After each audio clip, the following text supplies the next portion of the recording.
लिखा हुआ है एक सेट हमारे पास है ए, सेट ए है जो रियल वैल्यू में डिफाइंड है, बट 3 को नहीं यूज करना। 3 को अगर हम यूज करेंगे तो समझो अगर मैंने यहाँ पे 3 लिख दी, एक्स के पे अगर 3 लिखोगे तो 3 - 3 0 हो जाएगा, और डिनोमिनेटर जब 0 हो जाता है तो पूरा का पूरा फंक्शन अनडिफाइंड हो जाता है।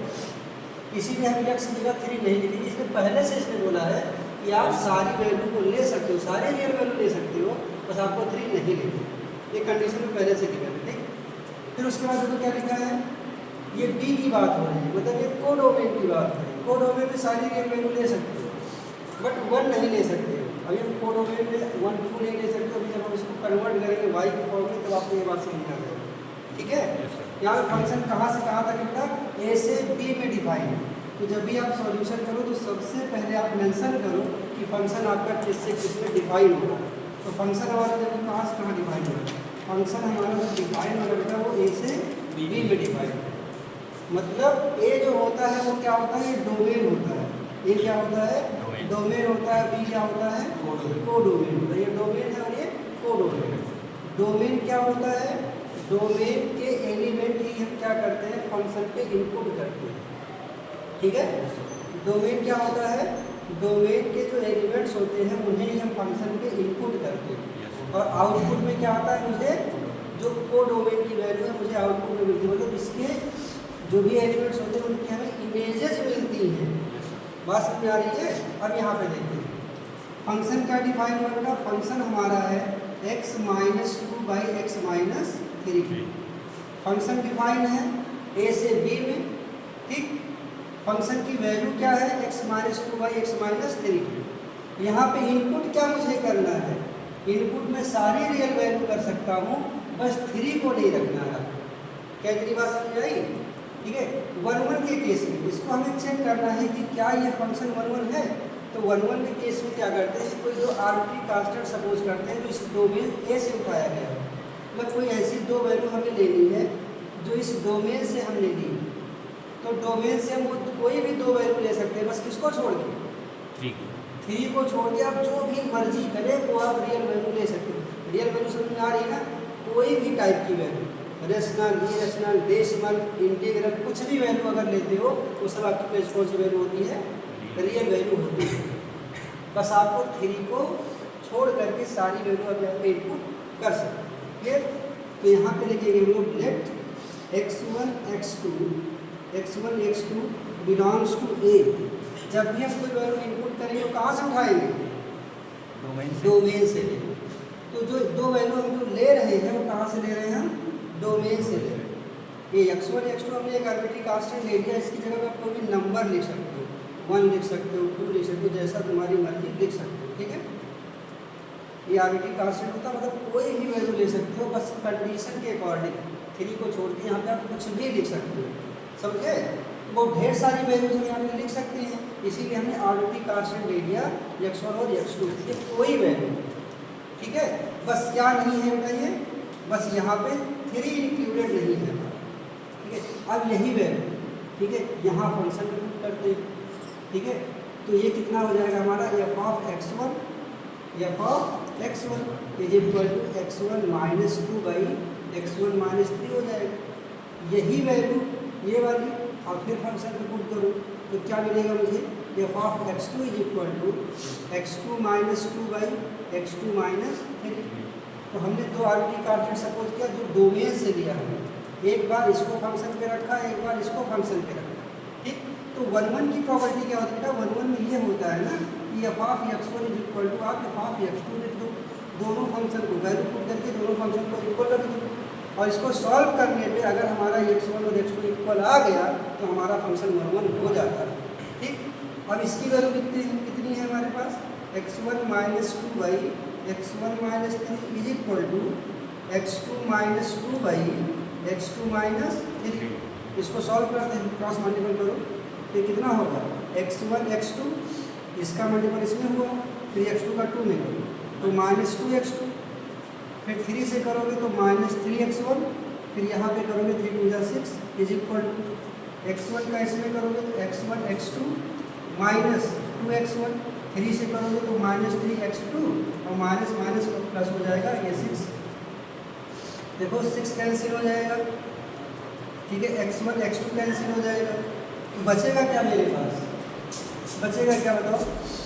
बचा मेरे पास 2x2 minus 3x1 is equal to minus 2x1 minus 3x2 plus 6 cancel होगा, x1 x2 कैंसिल हो जाएगा, दोनों सेम साइन के। अब क्या करोगे, इसको इधर ले आओ, तो माइनस 2x2 प्लस 3x2 हो गया is equal to minus 2x1, इसको इस साइड में भेजोगे तो प्लस 3x1 हो जाएगा। अब यहाँ पे 3x2 से 3x2 माइनस करोगे तो आएगा x2, और यहाँ 3x1 से 2x1 माइनस करोगे तो आएगा x1। तो देखो हमने क्या किया, जो आर्बिट्री कांस्टेंट सपोज किया डोमेन से, फंक्शन पे इसको पुट किया, f of x1 equal to f of x2, ये फंक्शन पे अगर पुट करो और सॉल्व करो, और यही जो दो वैल्यू हमने सपोज किया था डोमेन से, अगर वो इक्वल आ जाती है तो ये 1 1 होता है। इसका मतलब ये बेटा कि ये एफ इज क्या है 1 1, हमारा जो एफ है वो क्या है 1 1।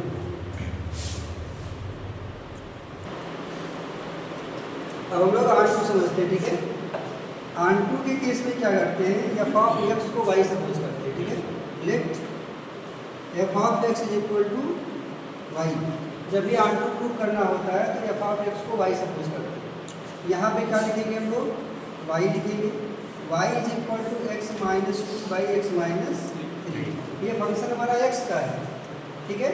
जब भी हमें क्या पता करना होता है, R2 पता करना होता है, उस समय क्या करते हैं, पूरे फंक्शन को y के फॉर्म में कन्वर्ट करते हैं। तो यहाँ पे क्या करो, क्रॉस मल्टीपल कर लो, ये होगा y x minus 3y equal to x minus 2, ठीक है। अब क्या करोगे, अब लिखो ये वाई एक्स, ये वाला एक्स इधर ले आओ, minus x is equal to minus 2, और ये 3y हो गया। यहाँ पे x कॉमन करोगे तो कितना आएगा, y माइनस 1 आएगा इज इक्वल टू, इसको लिखा मैंने 3y माइनस 2, तो यहाँ से मुझे x की वैल्यू जो मिलेगी वो 3y minus 2 by Y minus 1। अब ये पूरा का पूरा फंक्शन हमारा y के फॉर्म में होता है, इसीलिए यहाँ पे लिखा था r सारी मतलब सारे रियल वैल्यू रखेंगे, बस खाली 1 को इंक्लूड नहीं करेंगे, क्योंकि अभी ये 1 यहाँ रख दोगे ना 0 0 तो 0 हो जाएगा, तो फिर ये अनडिफाइंड टर्म हो जाएगा। इसीलिए यहाँ पे कोडोमेन को असल में क्या होता है, जब भी हम रेंज निकालते हैं, जब भी हम R2 की बात करते हैं उस समय हम इनपुट कहाँ से करते हैं, कोडोमेन से करते हैं। तो हमारा फंक्शन y का बन गया, और यहाँ पे जो भी मैं इनपुट करूँगा वो y की वैल्यू इनपुट करूँगा, तो x हमारा डोमेन था, y हमारा क्या है कोडोमेन है, तो वैल्यू जो यहाँ पे इनपुट होगी कहाँ से होगी, कोडोमेन से।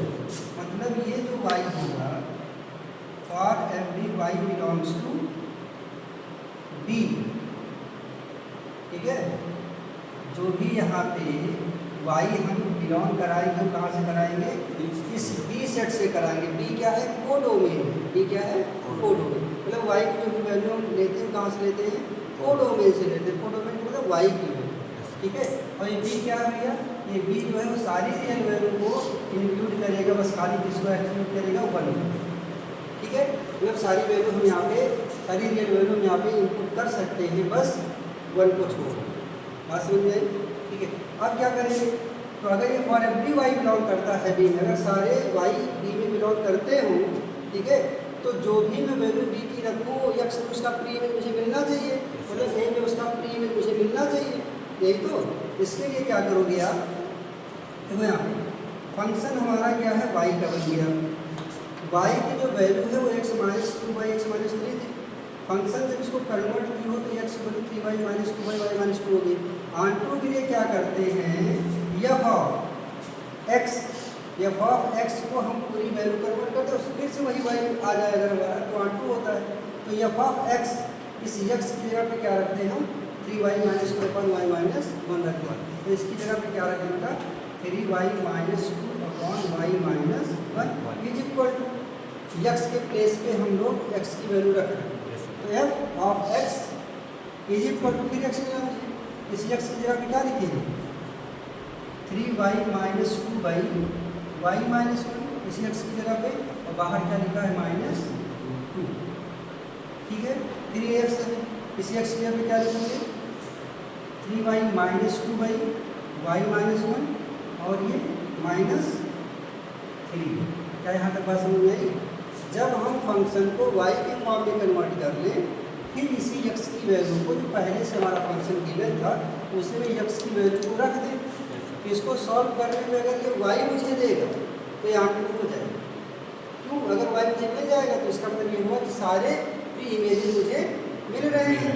ठीक है, दो में इसको सॉल्व करते हैं तो इसको क्रॉस मल्टीप्लाई कर लो तो कितना होगा बताइए, 3y माइनस 2 माइनस 2y और ये कितना हो जाएगा प्लस 2 और नीचे कितना है y माइनस 1।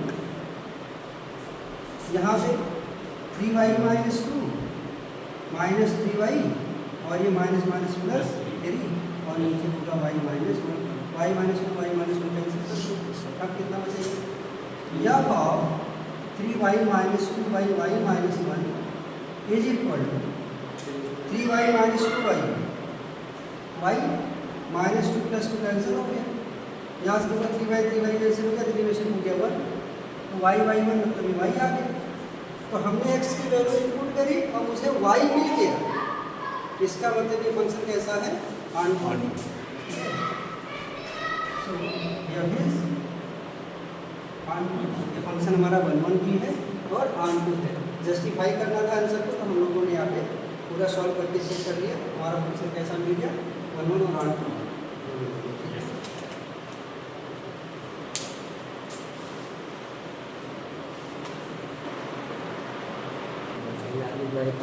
देखो बेटा क्वेश्चन नंबर 11 है आपका, let function such that R2R be defined as f of x into x to the power 4।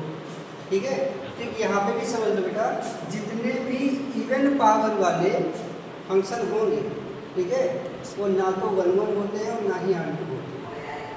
ऐसे शॉर्टकट याद रखो, जितने भी इवन पावर वाले फंक्शन होंगे वो ना तो 1 1 होते हैं और ना ही ऑन2 होते हैं। अगर ये ऑड पावर होगा तो 1 1 और ऑन2 होगा। इवन पावर वाले जो फंक्शन होते हैं वो 1 1 और ऑन2 नहीं होते, नाइदर 1 1 नॉट ऑन2। ये डायरेक्ट समझ लिया। अगर ऑप्शन आया है, ये ऑप्शनल सवाल है आपका 11 और 12, ठीक है, आपकी बुक में। तो अगर इसको डायरेक्ट पूछा जाए तो आप इसे डायरेक्ट ठीक से समझ लो, जितने भी इवन पावर वाले फंक्शन होंगे वो नाइदर 1 1 नॉट ऑन2, ना ही 1 1 होते ना तो ऑन2 होते। लेकिन जो ऑड पावर वाले फंक्शन होते हैं 1 1 और ऑन2 होते, तो लिख लो ना, काम आएगा। अब आगे समझते हैं इसका सॉल्यूशन। फंक्शन डिफाइंड बेटा r से r में, फंक्शन जो गिवन है हमारा वो x टू द पावर 4 में गिवन, ठीक है। 1 1 के लिए क्या करते हो, let x1 x2 belong r। ये r कौन सा बेटा आपका, ये r डोमेन वाला है। हमेशा जो भी वैल्यू में यहाँ पे लेंगे वो कहाँ से लेंगे, डोमेन से लेंगे, 1 1 2 कर लेंगे, ठीक है। Now f of x1 is equal to f of x2, f of x1 x1 power 4, f of x2 x2 power 4, ठीक है। तो अब जब इसका आप क्या निकालोगे, फोर्थ रूट निकालोगे तो क्या आएगा, x1 is equal to plus minus x2 आएगा। जब हम ऑड पावर का, ठीक है, ऑड पावर को जब हम सॉल्व करते हैं तो वैल्यू यहाँ पे सिंगल पॉजिटिव आती है, लेकिन जब हम इवन पावर को सॉल्व करते हैं प्लस माइनस के साथ आता है। जैसे x square is equal to अगर 25 लिखा है तो x is equal to plus minus root of 25 लिखा जाता है। तो x की वैल्यू जो आती है वो प्लस माइनस 5 आती है। तो जब भी 2 4 8 6 ऐसे रहेगा ना तो प्लस माइनस देता है। ऑड पावर हमेशा क्या देता है, प्लस प्लस देता है। इसीलिए जितने भी इवन पावर वाले होते हैं, ठीक है, तो क्या नहीं होते, वो रियल से रियल में ना तो 1 1 होते हैं ना ही ऑन2, ठीक, समझ में आया। x1 is equal to plus minus x2 आ गया। ये रियल से रियल की बात है, हमने रियल वैल्यू इनपुट करी लेकिन जो आया है वो प्लस माइनस x2 आया है, तो ये भी तो रियल है। इसका मतलब रियल में पॉजिटिव नेगेटिव सारी वैल्यू आती है, इसका मतलब हम प्लस x2 और माइनस x2 को लेंगे। लेकिन अब उस केस में अगर हम देखें तो x1 हमारा x2 के इक्वल नहीं आया, क्योंकि x1 की वैल्यू x2 भी है और x1 की वैल्यू x2 भी है, ठीक है। इसका मतलब ये हुआ प्लस x2 भी है और माइनस x2 भी है। इसका मतलब ये 1 1 कहाँ हुआ, 1 1 नहीं हुआ, ठीक है। ये रियल है, रियल का मतलब हम प्लस माइनस दोनों लेंगे। अगर ये नेचुरल लिखा होता तो नेचुरल में खाली हम क्या लेते हैं, पॉजिटिव, क्योंकि नेचुरल पॉजिटिव से शुरू होती है, तभी 1 1 होता। रियल वाले केस में 1 1 होता, ठीक है, सॉरी नेचुरल वाले केस में ये 1 1 होता, बट रियल वाले केस में दोनों वैल्यू देगा, प्लस हमारे इसलिए 1 1 होता। F is not known. ठीक है, ये बात समझ में आ गई। Yes.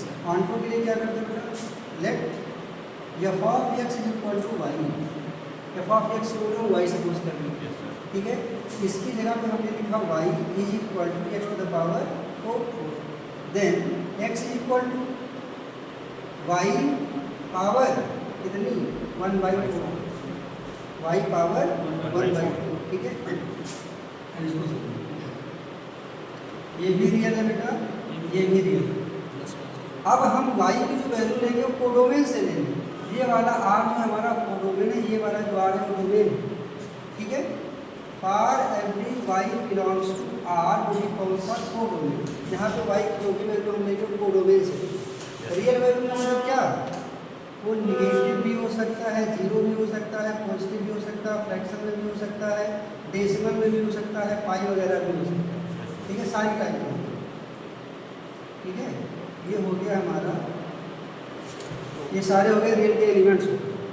ठीक, अब यहाँ पे देखते हैं, अगर हम लोग y से कोई वैल्यू लें, मान लो हमने y की वैल्यू उठाई -1, तो -1 टू द पावर 1/4 है, तो कोई वैल्यू आएगी 1/4 कौन सी वैल्यू निकालो। यहाँ पे 1/2 लिखो तो 1/2 की पावर 1/4 की कौन सी वैल्यू निकाल पाओगे। ठीक है, तो इस अगर मैं यहाँ से कोई वैल्यू y की जगह इनपुट करता हूँ तो मुझे x में एलिमेंट्स ही नहीं मिलेगी। बात को समझ रहे हो, 1 रखने पे आपको 1 मिलेगा, अदरवाइज किसी वैल्यू में अगर 2 रखोगे तो यहाँ पे आपको 2 द पावर 1/4 लिखा है, कहाँ निकालो। अगर हम यहाँ पे 16 रखते तो 2 की पावर 4 इंटू 1/4 पोस्ट बोल तब जाकर 2 आता। बाकी किसी भी वैल्यू में ये ऐसी वैल्यू यहाँ पे हमको मिलने वाली नहीं है। ठीक है, कोई रियल वैल्यू हमें मिलने वाली -1 वगैरह रख दोगे अभी तो ये इमेजिनरी पार्ट वगैरह देगा तो हम कहाँ नहीं, कोई ऐसी वैल्यू ही नहीं है। ये बात समझ रहे हो, तो y की वैल्यू अगर मैं यहाँ पे इनपुट करता हूँ तो मुझे x मिले, इसके प्री इमेज मुझे नहीं मिलेगी। क्या नहीं मिलेगी, प्री इमेज नहीं। ठीक है, so there exist x is not belongs to r in domain. y की वैल्यू जब हम कोडोमेन से लिखेंगे तो x में उसका प्री इमेज नहीं मिलेगा, मतलब x हमारा डोमेन बिलोंग ही नहीं करेगा। It means f is not on. ठीक है, तो ये जो फंक्शन हमारा f of x equal to x to power 4 है, नाइदर 1 1 नॉट। क्लियर।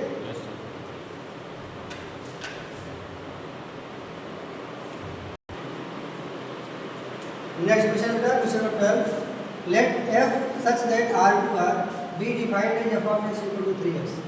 यहाँ पे भी फंक्शन हमारा r से r में डिफाइंड है, जो फंक्शन है वो क्या है 3x है। ठीक है, यहाँ पे देखो x पे ऑड पावर, और जब ऑड पावर होता है तो फंक्शन हमारा 1 1 और r2 दोनों होता है। ठीक, और अगर इवन पावर होता है तो फंक्शन ना तो 1 1 होता है और ना ही r2 होता है in real to real values. Clear. ठीक है, अब यहाँ पे समझिए फंक्शन हमारा कितना होगा 3x। 1 1 सॉल्व करने के लिए let x1 x2 belongs to r, ये r कौन सा है, डोमेन है। ठीक है, फंक्शन की वैल्यू पुट करते हैं, f of x1 is equal to f of x2, इसकी जगह हो जाएगा ये 3x1, इसकी जगह हो जाएगा ये 3x2, 3 3 कैंसिल होगा तो x1 is equal to x2 आ गया। तो x1 x2 के इक्वल मिल जाता है तो फंक्शन हमारा 1 1 होता है। f इज 1। ठीक है, let f of x is equal to y on to the case में। ठीक है, तो f ऑफ y सपोज करेंगे, then y is equal to 3x, now x is equal to y by. तो हमारा फंक्शन क्या हो गया, y/3 हो गया, मतलब जो फंक्शन x का था y के फॉर्म में कन्वर्ट हो गया। Yes sir. ठीक, अब यहाँ देखते हैं, ये भी रियल है बेटा, ये डोमेन, ये भी रियल है, ये कोडोमेन। हर टाइप की वैल्यू यहाँ पे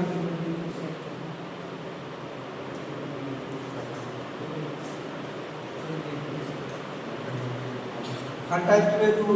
ठीक है, यहाँ पे हर टाइप की वैल्यू। अब यहाँ पे चेक करो, यहाँ पे जो वैल्यू हम रखेंगे कोडोमेन से रखेंगे। It means for every y belongs to r, कौन से r में, कोडोमेन। जब ये आंटू प्रूव करना होता है तो वैल्यू कोडोमेन से ली जाती है। yes, और जब ये आंटू प्रूव करना होता है वैल्यू डोमेन से लिया जाता है। ठीक, अब यहाँ से कोई भी वैल्यू उठाओ, यहाँ अगर मैं 1 रखूँगा तो 1/3 आएगा। 1/3 तो रियल में होता ही है ना, फ्रैक्शन वैल्यू है। 0 रखूँगा तो 0 आएगा, होता है ना इसमें। 1/2 रखोगे तो 1/6 आएगा, तभी मुझे मिलेगा। 0.3 रखोगे तभी 0.1 आएगा। कुछ भी रखोगे तो मुझे इसमें वैल्यू मिलेगी। इसकी कोई भी वैल्यू मैं अगर यहाँ y मेरा ठीक है पुट करूँगा तो मुझे इस डोमेन वाले रेंज मतलब डोमेन वाले रेंज में क्या मिलेगा मुझे, इसका मुझे प्रीवियस जरूर मिलेगा। ठीक है, it means there exist x belongs to real in domain. मतलब सारी y की वैल्यू ठीक है इस डोमेन वाले रियल में बिलोंग कर रही है। ठीक है, it means f is on. तो हमारा फंक्शन यहाँ पे 1 1 भी है और ऑन 2।